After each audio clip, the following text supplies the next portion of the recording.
I love when people ask me why I would get a history degree to go to law school because these two Birkins are connected, and my favorite thing is to talk about why. We know that history is a record of events, usually with an explanation why. We know that law is a form of ordering human activities, usually backed by social pressure or some kind of force within that society.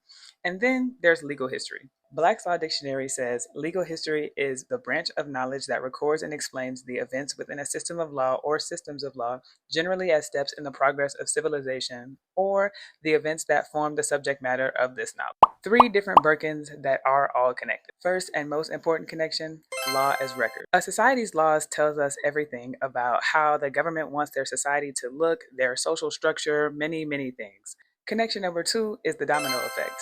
How is the law and the structure of one society influencing the laws and structures of another?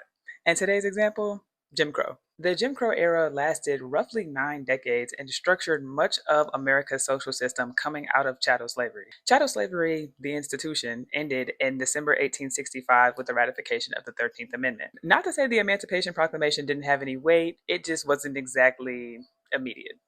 We know Jim Crow is anti interracial marriage laws, segregation in public spaces like schools, parks, water fountains, buses. There's housing discrimination, there's redlining, poll taxes, literacy taxes, grandfather clauses, all of the things. Even today, we still see remnants of this era with laws still on the books, even though they aren't enforceable. Until 2020, the Alabama State Constitution included Section 256 in full, including the segregationist language that allowed for segregated public schools. Not to say that advocates weren't fighting to repeal this language. In 2004, they challenged it and it got rejected. They kept the language in for another 16 years until 2020, and I wonder why that was the year.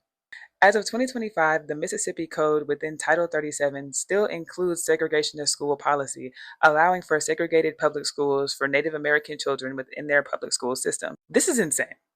I just wanted to say that. The Jim Crow era and the remnants in this day reflect a very prominent world power with a nasty underbelly, reinforcing a harsh social caste with a sponsorship from the government and the legislature. So, where is the domino effect?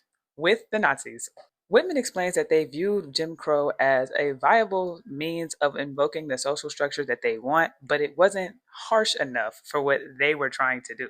So they continued looking to American laws and the way that they treat other disenfranchised groups like Native Americans, Filipinos, and other people who are legally deemed non citizens in some way. Specifically, the anti interracial marriage laws and the one drop rule in effect in America were also used. This is just one example of how these Birkins are connected and how important that connection is. And I'll be yapping about it a lot more on YouTube if you wanted to really hear that.